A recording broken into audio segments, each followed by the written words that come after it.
All right, let's get right into it. Today, we're tackling one of the absolute oldest, most profound philosophical debates in human history, the problem of evil. In this explainer, we're going to break down the meticulous analysis provided in Dr. Jim Spiegel's lectures on the philosophy of religion. The whole dilemma really boils down to this one incredibly piercing question. How exactly can the existence of a perfectly good, all-powerful, all-knowing God be reconciled with the undeniable reality of evil in our world? This question was actually first posed by the ancient philosopher Epicurus way back in the 3rd or 4th century BC, and it's the ultimate hook for our investigation today because it instantly forces us to confront this massive seeming contradiction in the reality we experience every single day. So, to unpack this really dense academic discourse, here is our roadmap for today. First, we'll be defining the problem of evil. Then we'll look at the case for gratuitous evil, whether false beliefs can be rational, the limits of human knowledge, and finally, 4 defenses of theism. Starting with Section 1, defining the problem of evil. Before we can even begin to evaluate any of these complex arguments, we have to establish exactly what we mean when we use the word evil. If we trace our understanding all the way back to the Augustinian tradition, evil is defined as a privation of goodness or being. It's a departure from the way things ought to be. So the really crucial takeaway here is that in classical theology, evil isn't necessarily a physical substance. It's not some dark material you can put under a microscope. Rather, it's a profound lack of goodness.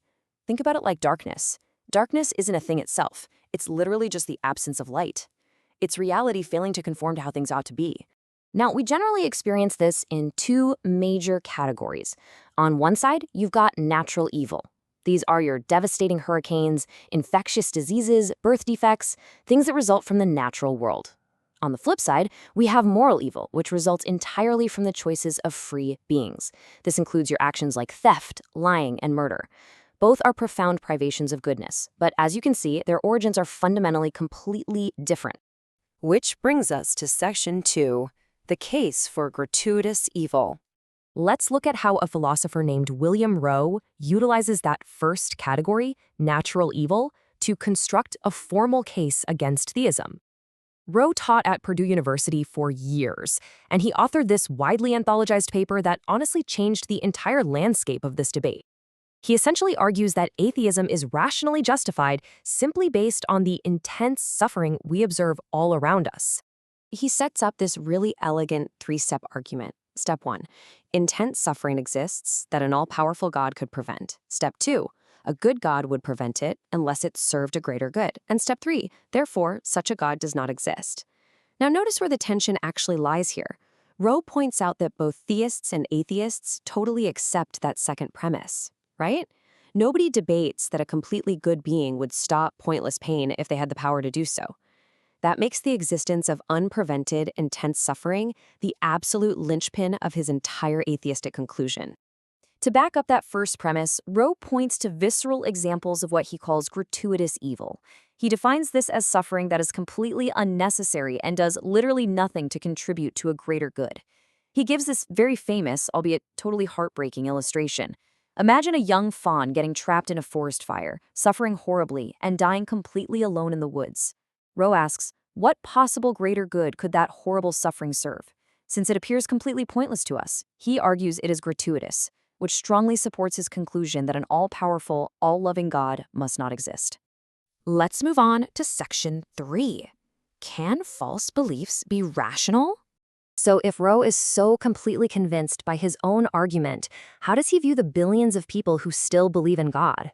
Well, he breaks the atheistic perspective down into 3 distinct camps. First, there's unfriendly atheism, which basically says no one is rationally justified in believing in God.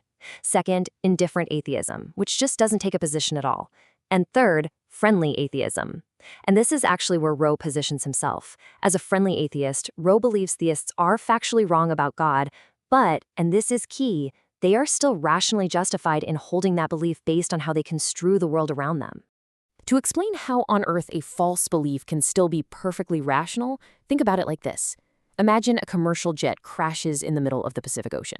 Everyone is presumed dead, the news reports it. But there is one lone survivor bobbing in the water out there. That survivor knows his family currently believes he's dead. Now, their belief is technically false, he's alive, but based on all the available evidence they have back home, that false belief is completely 100% rational. Rowe applies this exact same logic to theists. That brings us to section 4, the limits of human knowledge.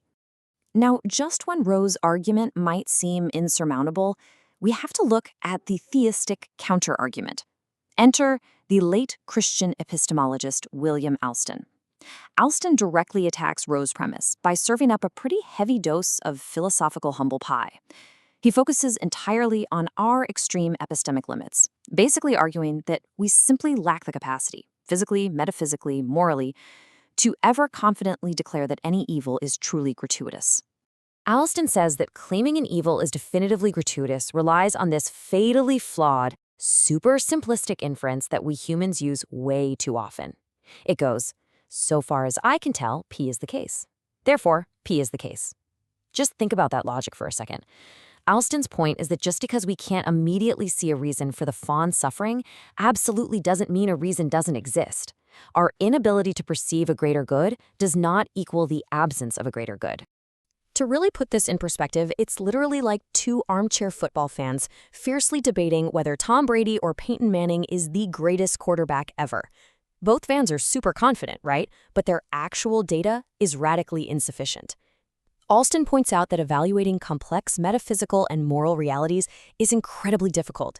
If we act like armchair historians when it comes to the vast interlocking complexities of the universe, we're severely overestimating our own intelligence. Which leads us nicely into section 5, 4 defenses of theism. So if we acknowledge our limits and admit we just don't have all the data, what could the potential explanations actually be for why God permits suffering? This brings us to a critical term, theodicy. When philosophers hypothesize reasons for suffering, they're crafting a theodicy. It's an attempt to identify and explain God's potential reasons for permitting evil, and Alston outlines 4 major ones to prove that non-gratuitous explanations are, at the very least, logically possible. He gives us 4 core defenses to chew on. First, the punishment theodicy, where suffering acts as a natural consequence to reform sin, kind of like disease resulting from poor life choices. Second, soul-making. This is the idea of character growth through adversity. Think of it like a really tough gym workout. No pain, no gain, right? Third is free will. The idea here is that genuine relationships require true freedom, which inherently means permitting humans to make really ill-advised choices. And fourth, natural law. This is the concept that a predictable universe absolutely requires unbreakable physical laws. If God altered the laws of physics every single time someone tripped and fell, our universe would be pure chaos. The source even notes that if God made us like Armadillo reptiles, the ones that can magically regenerate limbs, our world would be fundamentally completely different, with ramifications we can't even begin to guess at. But here's the really mind-bending part. Alston introduces the concept of undreamt of theodicies. Think about human technology for a second. Hundreds of years ago, people probably thought they'd invented everything, entirely unaware that computers or space travel were even possible.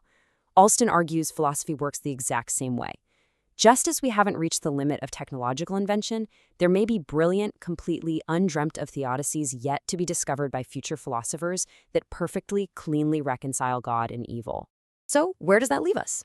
Ultimately, whether you find Rose's case for gratuitous evil highly convincing, or you think Alston's defense of epistemic humility is much more profound, it leaves us with a huge question about the true boundaries of human reason. Will future philosophical discoveries definitively solve the problem of evil? Or are we humans fundamentally, permanently limited in our capacity to ever truly understand the universe? It's a debate that challenges our very perception of reality, and I really hope this explainer gave you a powerful framework to explore it further.